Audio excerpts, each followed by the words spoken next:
over time, grow into tools that can do many things. Such as, give us an example of what you would imagine would be something. Um, well, obviously the productivity stuff, but you know,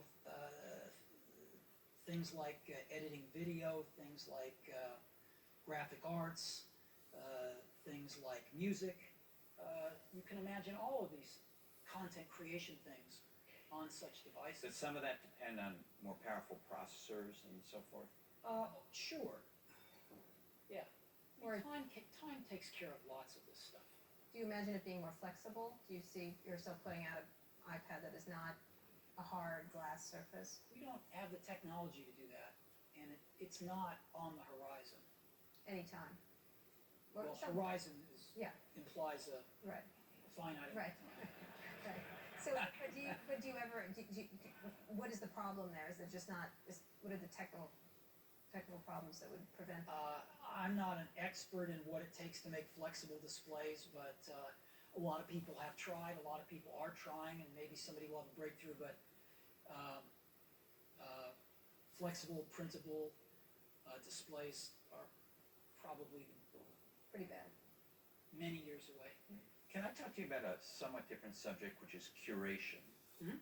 So you are, as Rupert said in his opening talk, you know, there's been some blurring, some technology companies and media companies are in each other's businesses a little bit, and you obviously are a retailer of a lot of content and of apps as well. And there's been a lot of, you know, there are these controversies that flare up periodically about your app store rejecting things, and in some cases you've backtracked and changed your mind after there was an outcry and so forth. And you know, I don't know of any law that says that any merchant, whether it's you or Walmart or CVS or anyone, has to carry anything they don't want to carry. But isn't there, as you become more and more popular, you know, we started by talking about your market cap, which is kind of a symbol of that, let's say, and you're selling every 3 seconds an iPad, there's responsibility along with that, as you have As pointed we out. become big, unlike Walmart, then what? CVS, they're big, you know. Okay, unlike, right, but you become big, so you've got the most apps. My question to you is, you've talked in some of the things you've written about the responsibility to protect your consumers from malware and from porn and stuff like that, but is there a downside of you guys Here's what we do. acquiring, oh wait a minute, isn't there a downside of you guys acquiring all this power and saying no to some political cartoonist or no to some political candidate, and also doing it in a black box that at least a lot of people on the outside have trouble understanding what the rules are? So don't you have a problem there? Well, let me tell you, first of all, we have two platforms we support. One is completely open and uncontrolled, and that's HTML5.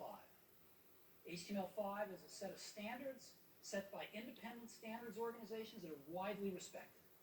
So HTML5, CSS, you know, stuff like that. JavaScript. JavaScript would be a third one. So we support HTML5. We have the best support for HTML5 of anybody in the world in our browsers. And so I think we support this very completely open, uncontrolled platform. Standards-based. We then support a curated platform, which is the App Store, which has over 200,000 apps in it. It's the most vital applications community on any platform in the world today. So how do we curate this? It's a bunch of people, just like you and me, coming into work and doing their best every day. And we've got a few rules. Some of the rules are the app has to function as advertised, has to do what the developer advertises it's going to do, can't crash, cannot use unsupported APIs, because if a bunch of customers buy the app and we upgrade the OS and they're using unsupported APIs that break, then the apps will break, and we'll have a whole bunch of unhappy customers. So they can't use they have to use public APIs only, and those turn out to be the three biggest reasons we reject apps. is for those three things. But we approve 95% of the apps that are submitted every week, which is many, many, many, many thousands every week. We approve 95% of them in 7 days. What happened in these cases like that? Well, Political so candidate here's what happens. was mad and We had a rule that said you can't defame other people. that's in your terms of service Yeah, development? you can't defame people. Determined by the people that work at Apple, correct? I mean, Yes, but I think it would be determined pretty much universally among rational people. There's not some strange definition. You can't defame people. And the problem is, political cartoons got caught in that. Because by definition, they defame people. So we didn't think of that. That was an unintended consequence of a rule that said you can't defame people. So this guy submits this cartoon late last year. The rule's still in place. He gets rejected. For other reasons, we realized that this is an unintended consequence. We changed the rule, I think it was in January, except for political cartoons. The guy never puts his app back in again. He wins a Pulitzer Prize. Somebody asks him, he doesn't actually run to the press, but somebody asks him, how come this isn't on the iPad? He goes, oh, I submitted it, they rejected it. He's a nice enough guy about it. And then these flurry of stories get written several months after we changed the rule because we found out about an unintended consequence. So, we are guilty as charged of making mistakes because nobody's ever done this before. Nobody's ever tried to set rules for 200,000 apps in 2 years in the most vital app community on any platform before. We're doing the best we can. We're learning as fast as we can. We're changing the rules when it makes sense, but we think it made sense to have a rule that said, you can't defame people. Because we didn't want these apps that did that. We didn't think that was right. Right. So we're doing the best we can. We're making mistakes. We're fixing them as fast as we can. And what happens sometimes, though, is that some people lie. Some people use unpublished APIs and their apps get rejected. Some people submit an app that they say does one thing but really does something else. They try to hide it from us. They get very clever about that. They try to hide it from us, and we find it, we reject it, and they run to the press, and they tell the press the story about oppression, and it gets written up, and they get their 15 minutes of fame because they hope it will convince us to change our minds, which it never does, but they keep trying to do that. And it's unfortunate, but we take it in the chin. That's part of what we do, and we don't run to the press and go, this guy's a son of a bitch liar. That's just not appropriate for us to do. Okay. So we take it in the chin, and we move on. Well, if you have a list you want to read out here, The government is looking into this, correct? Is that from Not that we know. Not that you. Are you there's over the ads? Is that correct? well, that's a different story. We'll talk about that. So in terms of publishing these rules more clearly, is there something that you all could do that is much more Yeah, because it clear to doesn't. people? I mean, I talk to developers all the time, who come and want me to write about their product, and they all want to be on your platform, but they sometimes express to me that they're confused or they can't exactly predict. 95% of the apps that are submitted get approved within 7 days. So you don't think there's any need to improve your transparency or? I absolutely think we could do better. I just want to remind you, 95% of the 10 to 20,000 apps that get submitted every week get approved within 7 days. Okay, there's lots we want to talk about. I'm just curious. I'm just sitting here listening to you. What do you do all day? What is your? What is? As I was sitting here, I was like, I wonder what he does. Most people think not enough. No, I think you probably do more than most people. But what is your day like? I would be curious. How you go into the office? What is your role at Apple at this moment? I have one of the best jobs in the world. I'm incredibly lucky, and I thank all of our customers and employees for letting me do what I do. I get to come into work every morning and Speed, by the way. I do speed, and I get to hang around some of the most wonderful, brightest, committed people I've ever met in my life.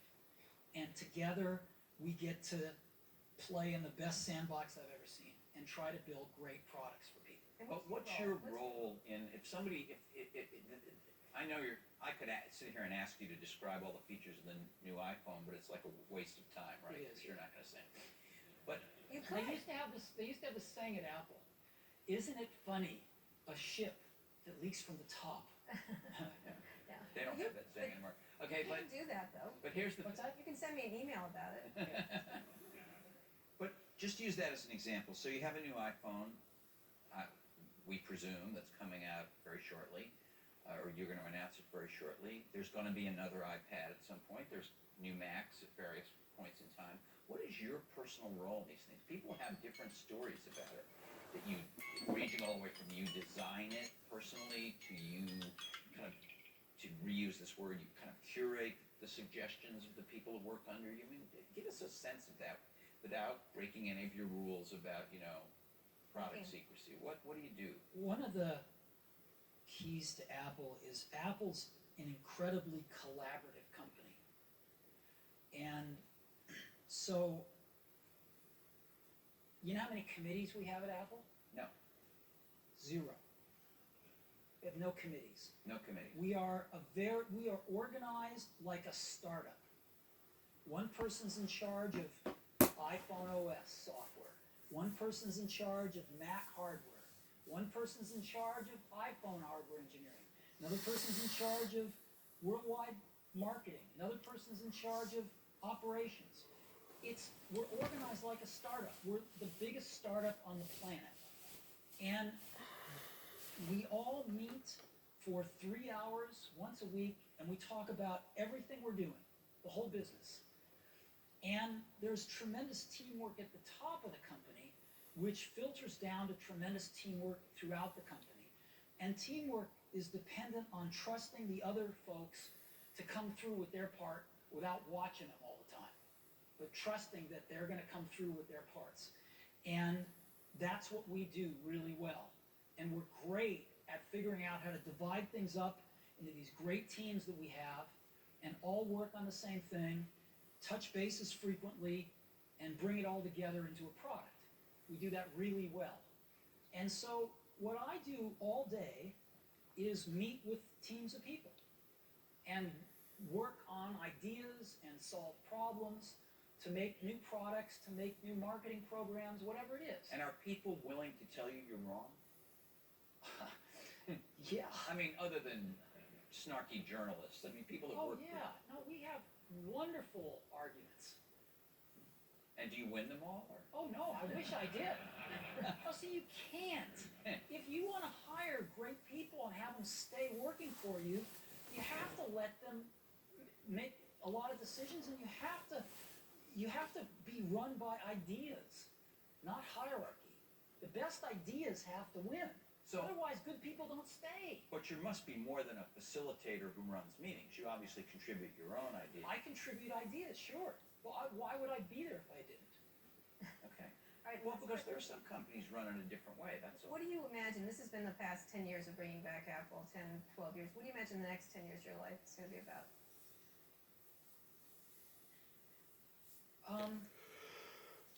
You know,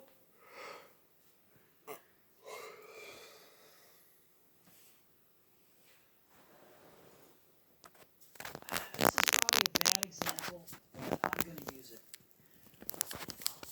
When this whole thing was getting I got a lot of advice from people that said, you've got to just let it slide. You can't, you shouldn't go after a journalist because they bought stolen property and they tried to extort you. You should let it slide. Apple's a big company now. You don't want the PR. You should let it slide. And I thought deeply about this, and I ended up concluding that the worst thing that could possibly happen as we get big and we get a little more influence in the world is if we change our core values and start letting it slide. I can't do that. I'd rather quit. You know, you go back 5 years ago, what would we have done if something like this happened? You go back 10 years ago, you know, what would you do if without going into that. It, we have the same values now as we had then. We're maybe a little more experienced, certainly more beat up, but the core values are the same. And we come into work wanting to do the same thing today as we did 5 or 10 years ago, which is build the best products for people. You know, there's nothing that makes my day more than getting an email from some random person in the universe who just bought an iPad over in the UK and tells me the story about how it's the coolest product they've ever brought home, you know, in their lives. That's what keeps me going. And it's what kept me going 5 years ago. It's what kept me going 10 years ago when the doors were almost closed. And it's what will keep me going 5 years from now, whatever happens. So I don't see why you have to change if you get big. Well, but it isn't about you changing, but are you going to be in different businesses? I mean, as you pointed out yourself, 3 years ago you weren't in the phone business. Who knows? You do. You No, have we some. don't know. You know, Come on, Steve. You don't have any thoughts about whether there are Look other at our- like you're going to become. Apparently you're going into the ad business. You were never in the ad business. That's a new business for you, right? sure, we're going into the ad business because we want to help our developers make some money so that they can keep providing free or really low-cost apps to customers. That's why we're doing it. We're not going to make much money in the ad business. We're doing it for our developers. And why wouldn't you just why wouldn't it be just okay for other people who are already in the mobile ad business or are moving into it, done it, rather than you go and buy this Oh, company? because we don't think they're going to be able to make our developers as much money because the way they're going about it sucks. Okay. You know, you get a mobile Always ad. temperate. He is not letting it slide here. You get a mobile ad and you touch the banner. See, let me start at the beginning. Go ahead. Something really interesting is happening on mobile phones. They're not mirroring desktops or laptop PCs in that people are not spending their time searching. They're not doing searching anywhere near as much as they do on PCs. We've got all the data. We know this. They're spending their time in apps. So for whatever reason, if people want to find out that restaurant to go to, they're not going to their search engine and typing in Japanese in Palo Alto. They're going to Yelp or whatever other app they want to go to find out if their airplane's on time or this or that or this or that. Right.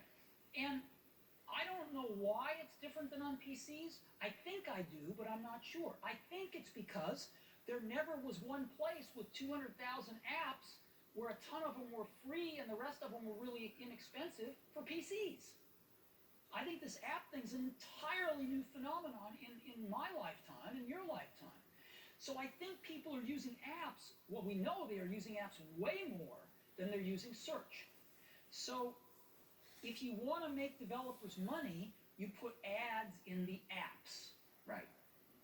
The ads in apps now are banners, Right. and you touch them, and what is the first thing they do?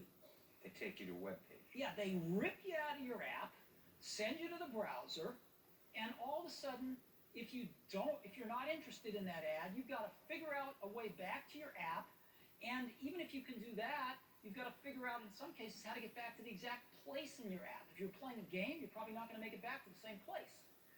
So wouldn't it be great if mobile ads didn't take you out of the app, but rather took over the screen, gave you this great experience of an interactive ad, but also combining the emotion of television with video.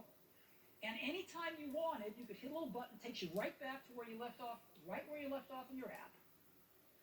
People would explore those. You don't have faith that anyone else can do it. Sure, but nobody else is doing it. And so we could build it into the OS so the apps don't have to do it. We can make it so that an app developer can add these interactive ads in their apps with 30 minutes worth of work versus working with every advertiser to do some custom thing in their app, which is crazy. And because we own the OS, so we can put it right in the bowels of the system. Could somebody else figure out a way to do that? Maybe they could, but they weren't, so we did. Okay, I think we need to wrap this up, but one theme that we want to ask everybody here, and one speaker at great length, is privacy. Uh-huh. There's there seems to be this. Sorry, Mark. Sorry, I don't know if Mark's He's here, but hey, Mark. So there seems to have been a spate of mistakes or false starts or things that have to do with privacy where companies have had to retreat, whether it's things with Facebook, things with Google Buzz. There's Or Google's Wi-Fi collection recently. yeah, that Wi-Fi collection, that inadvertent, yeah. Talk to me about that. How is privacy looked at differently in Silicon Valley than in the rest of America? No, Silicon Valley's not monolithic. We've always had a very different view of privacy than some of our colleagues in the Valley. We take privacy extremely seriously. As an example, we worry a lot about location in phones. And we worry that some 14-year-old is going to get stalked and something terrible is going to happen because of our phone. And so, as an example, before any app can get location data, we don't make it a rule that they have to put up a panel and ask, because they might not follow that rule. They call our location services and we put up the panel saying, this app wants to use your location data. Is that okay with you? Every time they want to use it. And we do a lot of things like that to ensure that people understand what these apps are doing. That's one of the reasons we have the curated app store. We have rejected a lot of apps that want to take a lot of your personal data and suck it up into the cloud. A lot. So we're really old. A lot of people in the Valley think we're really old-fashioned about this. And maybe we are. But we worry about stuff like this. But aren't you also going to be moving more into cloud-based things? Are we going to be moving more into cloud-based things? Sure. But doesn't that inevitably no. No. Privacy means people know what they're signing up for in plain English and repeatedly. That's what it means. I'm an optimist. I believe people are smart. And some people want to share more data than other people do. Ask them. Ask them every time. Make them tell you to stop asking them if they get tired of your asking them. Let them know precisely what you're going to do with their data. Okay. That's what we I like it. I like it. Okay, why don't we open up the, We have we're running a little late, but we certainly have time for some questions. I think actually you got there first, if I'm correctly. Warren Lee with Canyon Partners. Steve, thanks for showing up. A few years ago, I was here watching you and Bill Gates speak, so I think that was a very historic moment. So very happy that you came back and came to speak with us again. A few years ago, you gave a commemoration speech at Stanford to the graduating class. Now, a few years later, a couple years wiser, would you add anything else to that speech that you gave a couple years ago? Oh, I have no idea. I have no idea. Probably I would just turn up the volume on it, because the last few years have reminded me that life is fragile. So. Thanks. Over there, yeah. Hi, Steve. Chris Braylick from First Round Capital. The question is around Apple's terms of services, and there were some changes that were recently made around that made some of your developers think that Apple might want to exclusively own the analytics and the advertising business. And I just wondered if that is the case, and if it's not, could you help clarify when we might understand? Yeah, sure. We found a really interesting thing. We're real naive about this stuff. So one day we read in the paper that a company called Flurry Analytics has detected that we have some new iPhone and other tablet devices that we're using on our campus. We thought, what the hell? And the way that they detected this was they're getting developers to put their software in their apps, and their software is sending out information about the device and about its geolocation and other things back to Flurry. No customer has ever asked about this. It's violating every rule in our privacy policy with our developers. And we went through the roof about this. So we said, no, we're not going to allow this. This is violating our privacy policies, and it's pissing us off that they're publishing data about our new products. So we said that we're only going to allow these analytics that don't give device information, and therefore solely for the purposes of advertising.